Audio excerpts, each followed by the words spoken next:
1, 2, 3, 4, 5, 6, 7, 8, 9, 10. That's right.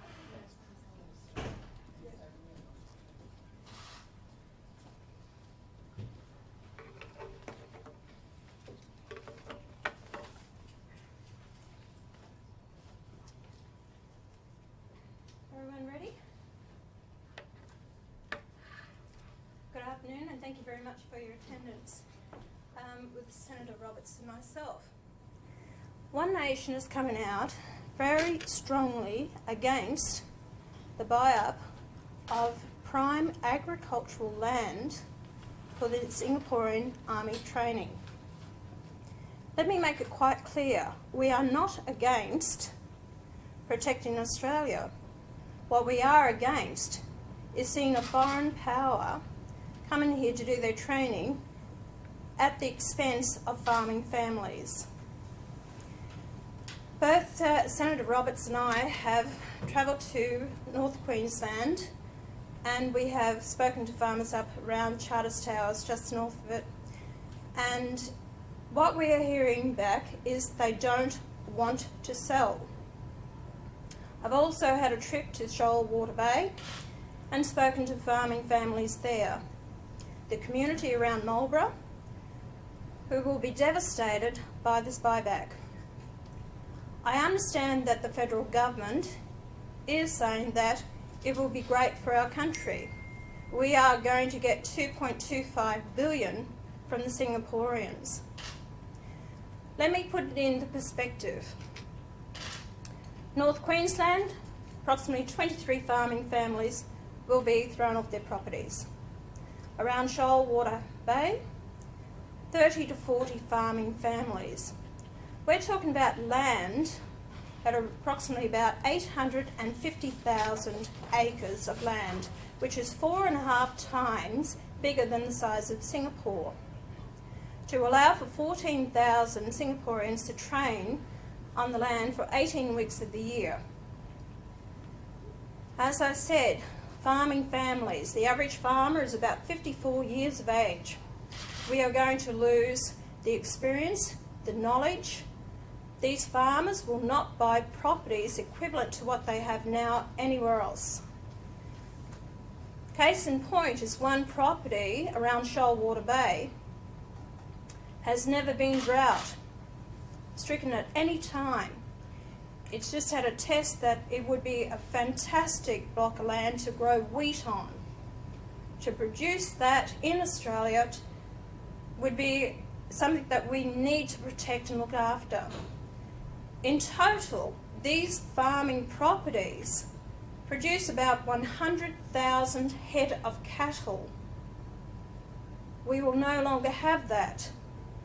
Those cattle then that once went to the abattoirs is going to impact on jobs in abattoirs. It will impact on jobs in the small communities. Also needs to be taken in consideration here is that where the Singaporeans are thinking about buying up this land is where Hell's Gate Dam is to go, and the Prime Minister has given me assurances the Hell's Gate Dam will go ahead. That's going to be on the land where the Singaporean Army base is going to be. What's going to happen about Hell's Gate Dam? What is going to happen about water for Townsville and North Queensland, which they're screaming out for? Another thing, the impact is you're displacing these farming families. They are going to, the local government is going to lose rates from those areas as well. And one area, the one at Shoal Bay, they estimate loss of rates will be around about $700,000 to $800,000 a year in loss of rates to that community. So it does have an impact. What we stand for is to protect our farming sector. We should be the food bowl of the world. We have the resources, we have the ability, we can do it. The population explosion that is happening throughout the world, in no time we will be reaching 9 billion people, possibly by the end of this century. Even now, there is a shortage of food. We have to be smart about this. We are not opposing the Singaporeans coming here to do their training, but there are other blocks of land they can actually buy up and train on. We have Pearce in Western Australia, you have the Gulf in North Queensland, you have the Northern Territory, and there is also another block of land just southwest, 1 hour's drive from Charters Towers. One person wants to sell this land and it can be used for the training. So I'm calling on the federal government, do not go ahead with this, do not throw the people off their land, and we must protect our prime agricultural land. We cannot replace it at any cost. Yeah, I'd add a couple of comments as well, Pauline. First of all, this is about protecting the little people, the people in this country who have been forgotten all the time by big government. That's the first and most important issue.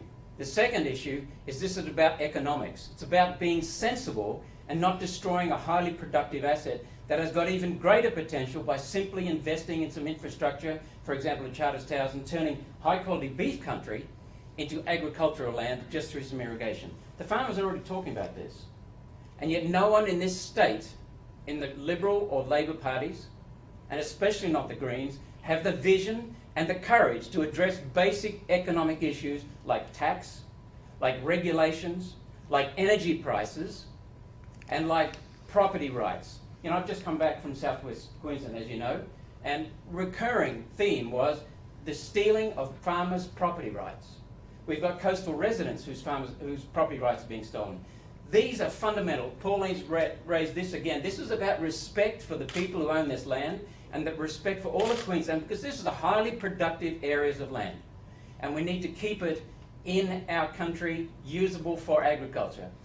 A good farmer who's a good custodian of land doesn't sell the farm to pay the debt.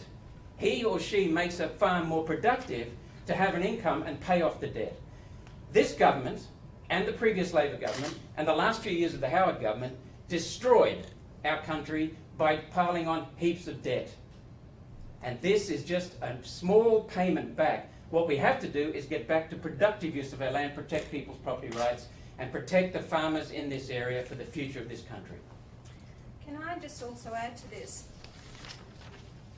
I believe that it possibly could be unconstitutional. If you look at section 51(33) of the Australian Constitution, it states about acquisition of property rights in Australia. Now, there has to be a public purpose.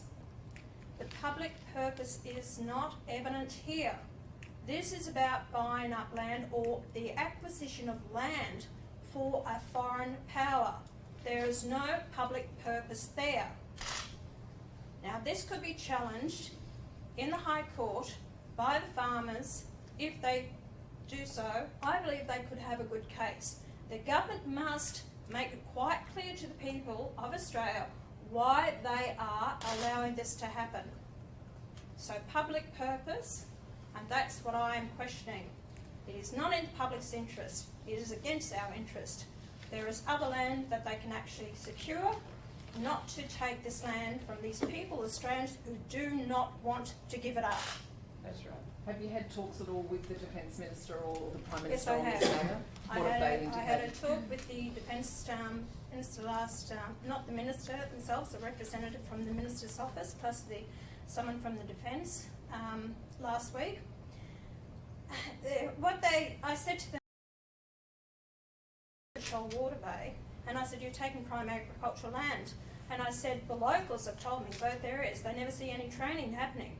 He said, we can't train there because of the growth. There. They said, oh, we can't because environmental laws.